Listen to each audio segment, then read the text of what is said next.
Michigan coach Juwan Howard was hoping a trip to Las Vegas could bring his team together after a tough loss. It's off to a great start so far. Eli Brooks scored 22 points, making 4 three-pointers, to help number 4 Michigan to a 74-61 win over UNLV on Friday night. The Wolverines entered the 4-team Roman main event tournament coming off a 2-point loss at home to Seton Hall on Tuesday. They got to Las Vegas a day early, knowing that the time change and a 9:30 p.m. Pacific Standard Time start would play a factor. By being on the road, now we get a chance to really grow as a team, Howard said. If we're at home after a game, guys are going back to their apartments or dorms. You come back to practice, you have film session, you have your practice. But are you really having time to spend with one another, talking, communicating? There were no communication issues from Michigan. The Wolverines had 15 assists and shot 51% from the floor. After making only 3 of 15 attempts from three-point range on Tuesday, Michigan went 6 of 19 Friday and out-rebounded UNLV 33-24. Freshman big man Moussa Diabate had 14 points and 7 rebounds off the bench for the Wolverines, and Hunter Dickinson added 13 points and 7 rebounds.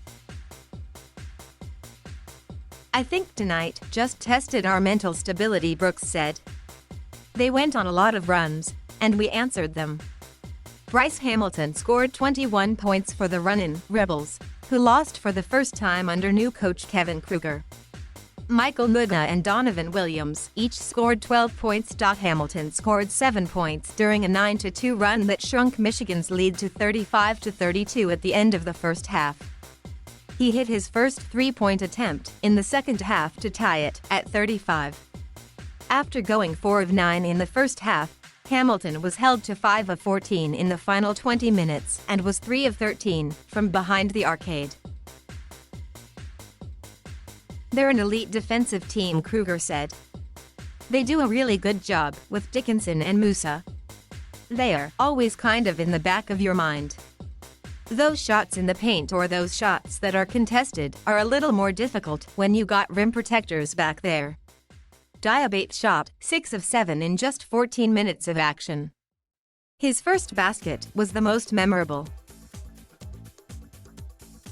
The 6'11" big man from Paris forced a turnover and started to run at UNLV center David Muka. Going from left to right, Diabate found an opening down the middle of the lane and dunked it with his right hand over Mokel with 11:58 left in first half. I'm just happy to help my team however I can, Diabate said. We got the W, even if it wasn't the best win. It was great. I was just happy to help my team.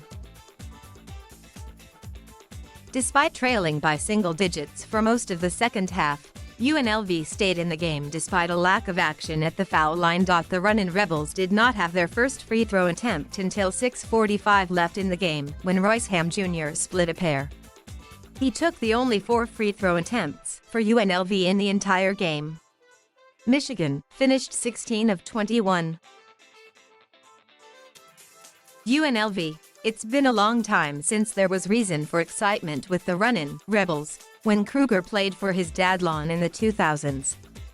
After 3 wins by 6 points or less to start the season, UNLV hung tough with its athleticism and timely shot-making. Michigan. The Wolverines showed why they are national championship contenders.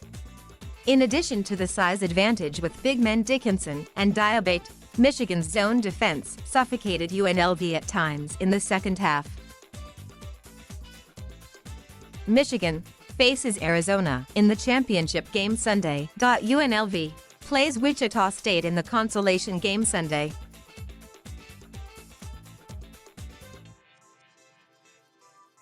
Thank you for watching. Please subscribe